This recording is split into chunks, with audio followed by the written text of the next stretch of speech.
What I've learned is to always keep going, always. You know, there's been times, particularly early in my career, where it just feels like this is the end. But what I've come to find out is that, you know, no matter what happens, the storm eventually ends. And when the storm does end, you want to make sure that you're ready. And so I've really learned to put one foot in front of the other, good, bad, or indifferent, because eventually that storm passes. Can you assess exactly what went wrong? Was it too many injuries? Was it Shaq's foot at the beginning of the year? Can you begin to assess why you lost this series? Nah, I mean, you know, we have a million and one excuses that we could go to. Fact of the matter is, we're not going to make any. They played better than we did in this series. We had opportunities to win it. Didn't go for us. You know, so we just have to regroup. Like I said, next season starts right now, and you know, come back next season and play. How much harder will you work in this offseason now to get back to the championship? I'll push myself to exhaustion. With what you just said, it sounds like you think that if you're going to make it, you're going to make it no matter what. And there's no like, oh, well, things didn't go your way the first year and it ruined the, you know, the trajectory of your career. It's either you have it or you don't. That sounds like excuses to me. I mean, you got to figure it out, right? If you really have an obsession to figure it out, you will figure it out, right? And every puzzle is constructed differently. All right, AI's situation when he came into the league was different than mine. Mike's situation in Chicago was different than mine, right? Everybody has a different puzzle, man. You just got to figure out your own puzzle. And then for my wife, it's, you know, she's as competitive as I am. So she's like, listen, man, if you're going to be out here training 8 hours a day, if you're going to spend 9 months out of the year away from your family, you better fucking win the championship. I think it's how do you negotiate with yourself.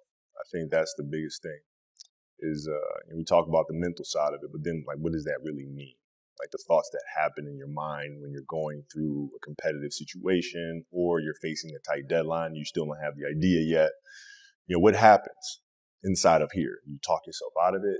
Do you say, okay, well, it won't be a big deal if I don't do it, or I don't have to get up on a Tuesday morning to go ahead and hit the track. What does this day really mean in the long scheme of things anyway? It's just one day. Mm-hmm. Like when you have those conversations with yourself, are you able to negotiate your way out of, you know, that little, you know, voice telling you it's not that important, or does that little voice get the best of you? I think that's what separates people who go on to do great things versus people who don't, or people that do great things but in an inconsistent way. When we say this cannot be accomplished, this cannot be done, then we are shortchanging ourselves. I knew that I was not going to be stopped. You know, so at the age of 18, this was my life, right? So you can't possibly become better than me because you're not spending the time on it that I do. Even if you want to spend the time on it, you can't because you have other things. You have other responsibilities that are taking you away from it. So I already won. And that's the thing that's important, is understanding that we have to have so much energy. Because for like Natalia and Gianna when they were babies, especially Natalia because she was doing prime years, and I'd go to practice and I'd train and, you know, I'd play the game and, you know, I'd come home and I'd be sore and I'd be tired. And she wants to go swimming, she wants me to take her to the park, she wants to just jump on my back or whatever the case may be. You can't say, I'm too tired, I'm going to lay down. That's not fair. She don't know what the hell's going on, right? And if this was a game, you'd suck it up and play. I played games with the flu. I played games with 102-degree fever, man. Powerful. You can't do that. That is so powerful. Right? Man. You got to be on, man. I think it's just finding what it is that you love to do. Like I don't feel like I worked a day in my life. You know, it's hard work as it's defined by the world, but to me, there was no place I'd rather be. Like you can't, like I'd rather not be anywhere. I'd rather be on the track at 4 a.m. running wind sprints and, you know, then be in a weight room at 6, and then be on the court at 9, and then, you know, train till 3, and then be back. You know, like I'd rather be doing that than anything else. So it wasn't like it was hard work. I just found what it is that I love to do. And I think one of the things for some, if you follow basketball or not, that you and Mike had in common is that it wasn't, hey, I'm going to take 8 games off this year to try to stay healthy. The mindset of knowing, you know, like that to you is comical, right, to do that. What the hell is that, man? I don't know what that is. That's crazy. Seriously, it's crazy. Like, you know, you got a lot of people paying their hard-earned money to come watch you perform. Perform. It's your job to be in shape. It's your job to be strong enough to perform at that level every single night. And as a competitor, I'm not ducking shit. Like, it's not, oh my God, my back hurts, I'm sore, we got to play Vince Carter and Toronto Raptors tonight. We actually had this happen. We had a game against Toronto in 2000, and Vince was tearing the league up. My back was jacked. But like the perception of that, like what? Kobe's missing the game against Toronto and Vince Carter because my back was really spasming. But people will be like, what? Oh, he's ducking Vince. Excuse me? No, I don't think so. So I would be in the layup line like, okay, there's a lot of days where you can rest and recover. Today ain't one of them. Your back can bother you any other day. That shit ain't bothering me today. Wow. He gonna have to see me today. Yeah. Oh, man. Yeah.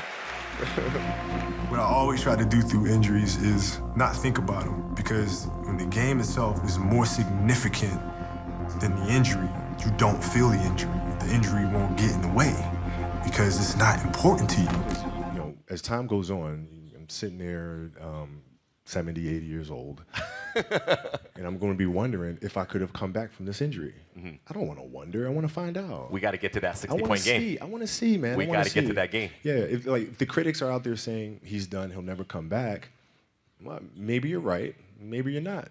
But let's find out. Well, it's been tough, but when I have tough situations, I try to look at them as challenges. I don't look at them as something where it becomes a burden or something that's heavy on my shoulders. I look at it as a challenge. It's something that, it's just a puzzle that you have to figure out no matter what. You pull your hamstring really, really badly. You can barely walk, right? Let alone play anything. Soccer, basketball, volleyball, whatever it is. Can't do anything. Doctor tells you go home, sit up on the couch, rest your hammy, right? Stay off of it, don't get up, no sudden movements. You're at home, all of a sudden a fire breaks out in the home, right? Your kids are upstairs, wife is wherever she may be, this shit's going down, all right? I'm willing to bet that you're gonna forget about your hamstring, you're gonna sprint upstairs, you're gonna grab your kids, you're gonna make sure your wife's good, you're getting out of that house, right? Hamstring be damned. You're not gonna feel your hamstring, right? And the reason is because the lives of your family are more important than the injury of your hamstring. And so when the game is more important than the injury itself, you don't feel that damn injury. Not at that time. You can't shortchange yourself. Like you're not cheating anybody but yourself. Right? I mean, you're tired. You're literally this far away from the line. Why would you not go that extra to touch the line? Right? So if I let him get away with that, right, all of a sudden he starts maybe to cheat something over here, right? Not give his best over here, not give his best over here. And as years go on, he's going to be he's not going to reach his full potential because he's been taking these little shortcuts that just add up. And you can't let that happen. Our job as teachers, as mentors, as inspirers, it's our responsibility to hold them accountable to those things. And that's all you need, just to reload. Yeah, because I'm already in shape. I don't need to sleep to be in shape to ready to go. Like I can run all day already. My stamina's already where it should be. So like whether or not I'm sleepy or not, like being sleepy and then being fatigued are two different things. I can play the game and be sleepy and not be fatigued. It's fine. What's the least amount of sleep you played a game on? Is there a story where it's like, no one knows about, where you went and played a game and it was so insane for whatever reasons? No sleep. You played a game with zero sleep. Zero sleep. Zero sleep. It's like, kids, Natalia had a certain, health situation or what have you, and you're staying up all night, and then you got to go out and perform because fans don't know, teammates don't know, nor do they care, nor should they, that you've been up all night. You got to perform, right? And so you just got to go to work, man. That's respect. That's respect. Doing things like that, and I say, listen, you know the answer to that. I don't know. Like what makes you uncomfortable when you play. I mean, I think that's the biggest thing for kids nowadays is that they want to rely on coaches too much and workout guys. Which is fine to have them help you work out, but you have to tell them what you need. Right? You have to be able to say, okay, I feel uncomfortable with this. And if you don't know, then you're not as prepared as you should be, right? You need to know what your strengths and weaknesses are first. And then You know, I can tell you some of the things, some of the rhythmic things, or some of the exercises, or how much repetition you need to be doing on certain things. But you got to know your game. But if anyone's going to get through this, probably you, right? Oh, man. Shit. Did you say, oh man, shit, because everybody's expecting me to be invincible, man. Like, freaking let me just play the damn game. I'm a human being. Is that kind of what you were thinking, or was it like, the world's expect me to come back in the next month because I'm Kobe? Like, what were you thinking in that moment with all that pressure? I was thinking, like, I don't know if I can do this. Dude, Wow. Achilles were like the kiss of death for Yes. athletes. Like, Yes. I don't know if I can do this. I don't know. There's so many factors. There's the surgery that has to take place. The surgery has to go well, right? And then just, it's a tendon. I'm not dealing with anything that's muscular or things that I can control. I can't control a tendon. You know what I'm saying? So, like, I don't know.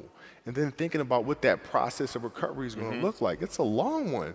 Do I want to do that shit? I don't know if I want to do it. I don't know. So that was the hardest part. You don't know if you want to do it, or you don't know if you are going to be able to come back from it? Both. Oh, like, both I don't know if I can do it. I don't know if I want to do it. Got it. I mean, it's a long Yes. process. But like, when I went in the trainer's room, my kids are in there, and, you know, they're looking at you and stuff, and I'm looking at them, and I'm like, you know, it's all right. Dad's going to be all right. It'll be fine. It'll be all right. It'll be all right. It'll be all right. As a parent, you got to set the example. You got to set the example. This is another obstacle. This obstacle cannot define me. It's not going to cripple me. It's not going to be responsible for me stepping away for the game that I love. I'm going to step away on my own terms.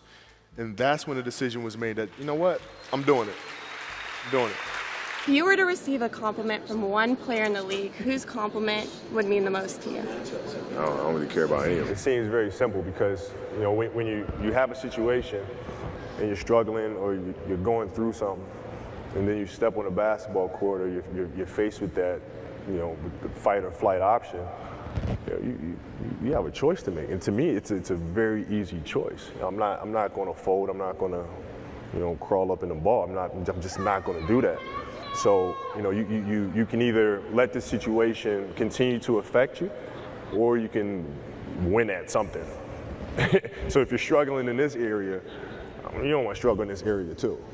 You know, so you want to, you know, try to compartmentalize your emotions and focus on what you're doing at that moment in time.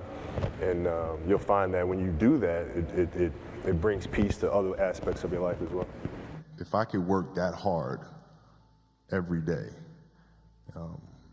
with being blessed with the physical tools that I have, what would my career be? And I made a promise to myself from that day that I was going to work that hard every single day, so that when I do retire, I have no regrets. And that was the most important thing for me, is to leave no stone unturned, get better every single day. And if I lived that way, then over time, you know, I'd have something that was beautiful. But that was my philosophy. It seems like a pretty simple one, but, you know, if you live your life to just get better every single day, and do that for 20 years, I mean, what do you have?